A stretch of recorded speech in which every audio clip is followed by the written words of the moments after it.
Peppers TV நேயர்களுக்கு வணக்கம். சிறிய மாற்றம் பெரிய வெற்றி என்ற நிகழ்ச்சியில் ஒவ்வொரு நாளும் நமக்குள்ளார சின்ன சின்ன மாற்றங்களை கொண்டு வரதை பற்றி நம்ம பேசிகிட்டு இருக்கோம். நேற்றைக்கு நம்மளுடைய லட்சியத்தில் தீவிர ஆசையை வளர்த்துக்கிறது எப்படி அப்படிங்கிறத பற்றி பார்த்தோம். இன்றைக்கு நம்ம பார்க்க போகிறது நம்முடைய லட்சியத்தில் ஃபோக்கஸ்டாகவும் சிங்கிள் மைண்டடாகவும் இருக்கிறத பற்றி நம்ம பார்க்க போகிறோம். பல திறமையானவர்கள் வெற்றியடைய முடியாமல் போகிறத நம்ம நிஜ வாழ்க்கையில் பார்த்துருப்போம். இதற்கு முக்கியமான காரணம் என்னென்னா, அவர்களுடைய திறமை மேலே முழு கவனமும் அவர்கள்ட்ட இருக்கிறதில்ல. அவர்களுடைய கவனத்தை பல வழிகளிலும் சிதற விடுறதுனால அவர்களுடைய வாழ்க்கையில் உச்சத்திற்கு போக முடியாமல் போயிடுது. இப்படி இல்லாமல் தாங்கள் தேர்ந்தெடுத்த துறையில் அவர்கள் முழு கவனமும் செலுத்தணும். பல துறைகள் இருக்குது. விளையாட்டு, மியூசிக், மீடியா, அரசியல், அகடமிக் சார்ந்த என்ஜினியரிங், டாக்டர் அப்படின்னு பல துறைகள் இருக்குது. இந்த துறைகளில் நமக்கு ஈடுபாடு எதில் அதிகம் இருக்குது அப்படின்னு தெரிஞ்சு அந்த துறையில் மாத்திரம் நம்ம கவனம் செலுத்தணும். உதாரணத்திற்கு, இப்போ சூரிய ஒளி ஒரு பேப்பரை எரிக்கிறதில்ல. ஆனால் அதே சூரிய ஒளியை ஒரு லென்ஸ் மூலமாக நம்ம செலுத்தணும்னா அந்த காகிதத்தை எரிக்கக்கூடிய சக்தி நமக்கு கிடைக்குது. அது மாதிரி தான் நம்முடைய கவனத்தை முழுமையாக்கி ஒருமுகப்படுத்தி நம்ம ஒரே துறையில் செலுத்தும் பொழுது அந்த துறையில் வெற்றி அடைவது உறுதி. சிலருக்கு ஆசை ஒன்றா இருக்கும், பார்க்குற வேலை வேற ஒன்றா இருக்கும். உதாரணத்திற்கு, சிலருக்கு மியூசிக்கில் ஈடுபாடு இருக்கும், ஆனால் அவர் அக்கௌண்டன்ட் வேலை பார்ப்பார்.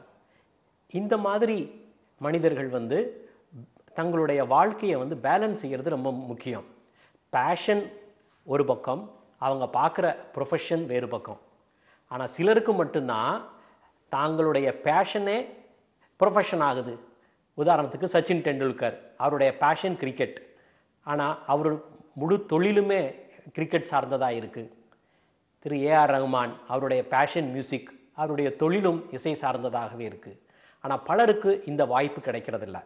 அப்படி இருக்கிற காலகட்டத்தில் தங்களுடைய பேஷனையும் ப்ரொஃபஷனையும் பேலன்ஸ் செய்கிறது ரொம்ப முக்கியமாக இருக்குது. அடுத்தபடியாக தங்களுடைய இலக்கு மாறிக்கிட்டே இருக்கக்கூடாது. நேத்திக்கு நான் டாக்டர் ஆகணும்பாங்க, ஒரு வாரம் கழித்து பார்த்தீங்கன்னா இன்ஜினியர் ஆகணும்பாங்க, ஒரு மாதம் கழித்து பார்த்தோன்னா நான் நடிகர் ஆகணும் அப்படிம்பாங்க. இப்படி தங்களுடைய வாழ்க்கையில் இலக்கை மாற்றிக்கிட்டே இருக்கக்கூடாது. ஆனால் பாதைகள் மாறலாம். உதாரணத்திற்கு, சினிமா துறை தான் நேசிக்கக்கூடிய துறை அப்படின்னு சிலருக்கு தோணும். சினிமா துறையில் நுழைந்து வில்லனாக அறிமுகமாகி ஹீரோவாக இருக்கிறாங்க, டைரக்டராக அறிமுகமாகி கதாநாயகன் ஆகிக்கிறாங்க. ஆக கதாநாயகன் ஆகணும் அப்படிங்கிற ஆசை இருக்கிறவர்கள் கதாநாயகன் சான்ஸ் கிடைக்கிற வரைக்கும் காத்திருக்கணும்னு அவசியம் இல்லை. ஆனால் இலக்கு மட்டும் மாறாமல் இருக்கணும். தாங்கள் தேர்ந்தெடுத்த துறை அடிக்கடி மாறாமல் இருந்தால் நல்லது. நாம் எடுத்த முயற்சியில் மேடு பள்ளம் இருக்கலாம், வெற்றி தோல்வி இருக்கலாம், சில சமயம் தடுமாற்றம் ஏற்படலாம். ஆனால் நம்முடைய இலக்கு மேலே இருக்கிற கவனம் மட்டும் மாறிடக்கூடாது. சரி, இதுவரைக்கும் நாம் எடுத்த முயற்சியில் சிங்கிள் மைண்டடாக இருக்கிறது எப்படி அப்படிங்கிறத பற்றி பார்த்தோம்.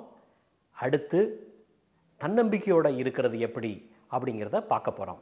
நாம் எடுத்த முயற்சியில் வெற்றி தோல்வி இருக்கலாம், தடுமாற்றம் இருக்கலாம். ஆனால் நம்முடைய முயற்சியை மட்டும் தளர விடக்கூடாது.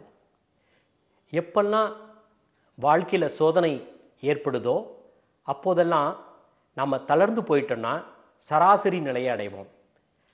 அதே சமயத்தில் பார்த்தீங்கன்னா வெற்றியாளர்கள், சாதனையாளர்கள் சோதனை அடையும் பொழுது அந்த சோதனையை ஒரு வாழ்க்கையில் ஒரு நல்ல பாடமாக நினச்சி முன்னேறுவாங்க.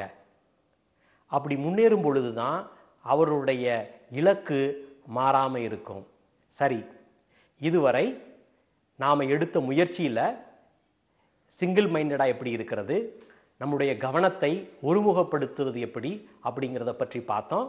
அடுத்து தன்னம்பிக்கையோட எப்படி இருக்கிறது அப்படிங்கிறத பார்க்க போகிறோம். தன்னம்பிக்கை அப்படின்னா என்னங்க?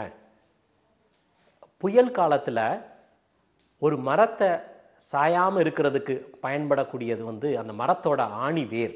அந்த ஆணி வேர் புயலடிக்கும் போது அந்த மரத்தை சாய விடாமல் பார்த்துக்கும். அதுபோல தான் நம்முடைய வாழ்க்கை புயல் நம்மை சாய்த்து விடாமல் இருப்பதற்காக உதவுவது தான் தன்னம்பிக்கை. எப்படி காற்றடித்த ஒரு பந்தை தண்ணீருக்கு அடியில் எவ்வளவு ஆழத்தில் வச்சாலும் அந்த பந்து மேலே வர்ற மாதிரி, சாதனையாளர்கள் எவ்வளவுதான் தோல்வியை சந்திச்சாலும் அவங்க திரும்பி மேலே வந்து காட்டுவாங்க. எதெல்லாம் நம்முடைய தன்னம்பிக்கையை தீர்மானிக்குது அப்படிங்கிறத பார்ப்போம். நாம் இதுவரைக்கும் பெற்ற விருதுகள், நமக்கு கிடைத்த பாராட்டுகள், நாம் படித்த பள்ளி கல்லூரி, நாம் வளர்ந்த குடும்ப சூழ்நிலை, சமுதாய சூழ்நிலை, இதையெல்லாம் மேலே நான் சாதிக்க பிறந்தேன் அப்படிங்கிற ஒரு வைராக்கியம் இருக்கு பாருங்க. இதெல்லாம் சேர்ந்து தான் ஒருத்தருடைய தன்னம்பிக்கையை தீர்மானிக்குது. தன்னம்பிக்கை எதற்கு வேணும்னு சில பேர் யோசிக்கலாம். தன்னம்பிக்கைங்கிறது ஊன்றுகோல் மாதிரிங்க. நம்முடைய வாழ்க்கையில் தோல்வி ஏற்பட்டு சறுக்கி விழக்கூடிய சமயத்தில் இந்த தன்னம்பிக்கை தான் நம்ம ஊன்றுகோல் மாதிரி நம்மளை கீழே விழவிடாமல் நிறுத்துது. தன்னம்பிக்கையோட எப்படி பேசுறது அப்படிங்கிறது நிறைய பேருக்கு கேள்வி இருக்குது. ஆனால் தன்னம்பிக்கையோட பேசணுங்க, அது ரொம்ப முக்கியம். தன்னம்பிக்கையோட பேசுறது ஒரு பழக்கம். நான் எப்படின்னு சொல்கிறேன். நான் தன்னம்பிக்கை இல்லாதவர்கள் இது மாதிரி ஒரு பயிற்சி எடுத்துக்கலாம். முதல்ல நம்ம யார்கிட்ட பேசணும்னு நினைக்கிறோமோ அவர்களை உரிய மரியாதையோட கூப்பிடணும். அப்புறம் அவங்க நம்ம பக்கம் திரும்பிட்டாங்க, நம்ம பக்கம் முழு கவனமும் இருக்குது அப்படின்னு தெரிஞ்சுக்கிறதுக்கு அப்புறமா அவர்களை பார்த்து உரிய மரியாதையோட, நம்ம வாய்ஸ் மாடுலேஷன் சொல்லுவாங்க, அது ப்ராப்பராக இருக்கணும். அந்த மாடுலேஷனோட அவங்கள பார்த்து தயக்கம் இல்லாமல் கூச்சம் இல்லாமல் பேசணுங்க. இப்படி ஒவ்வொரு நாளும் நம்ம பேசி பழகணுன்னா கொஞ்சம் கொஞ்சமாக நமக்குள்ளார தன்னம்பிக்கை வரக்கூடியதை நம்ம உணர முடியும். தன்னம்பிக்கை இல்லாதவர்கள் எப்படி பேசுவாங்க, எப்படி நடந்துக்குவாங்கன்னு நம்ம நிஜ வாழ்க்கையில் பார்த்துருப்போம். நகத்தை கடிப்பாங்க, கையை பிசைவாங்க, தலையை சொரிகிறது, ஆனால் முகத்தை பார்த்து பேசாமல் வேற பக்கம் பார்த்து பேசுறது, இதெல்லாம் வந்து தன்னம்பிக்கை இல்லாதவர்களுடைய அறிகுறிகள். இந்த மாதிரியான அறிகுறிகள் இல்லாமல் தன்னம்பிக்கையோட பேசக்கூடிய பழக்கத்தை நமக்குள்ளார நம்ம கொண்டு வரணும். எதற்காக தன்னம்பிக்கையோட பேசணும் அப்படிங்கிற ஒரு கேள்வி சில பேருக்கு வரும். நம்ம தன்னம்பிக்கையோட பேசும்போது தான் மற்றவங்க நம்மளை மரியாதையோட பார்ப்பாங்க, மற்றவங்களுடைய கவனம் நம்ம பக்கம் வருங்க. தன்னம்பிக்கையோட நடந்து போகிறது கூட ஒரு நல்ல பழக்கம்தான். நீங்கள் தன்னம்பிக்கையோட கம்பீரமாக ஒரு கூட்டத்தில் நடந்து போங்க, அந்த கூட்டம் வழி விட்டு ஒதுங்குங்க. அதனால தான் தன்னம்பிக்கையோட பேசுகிறதும் தன்னம்பிக்கையோட நடந்து கொள்றதும் பழகிறதும் வாழ்க்கையில் ரொம்ப ரொம்ப முக்கியம். சரி, இன்றைக்கு தன்னம்பிக்கையோட அவசியத்தை பற்றி நம்ம பார்த்தோம். நாளைக்கு தன்னம்பிக்கையை எப்படி வளர்த்துக்கிறது, தன்னம்பிக்கை முட்டுக்கட்டையாக இருக்கிறது எது, நம்முடைய குழந்தைகளிடத்தில் தன்னம்பிக்கையை எப்படி வளர்க்கலாம் அப்படிங்கிறத பற்றி நம்ம பார்க்கலாம். வணக்கம்.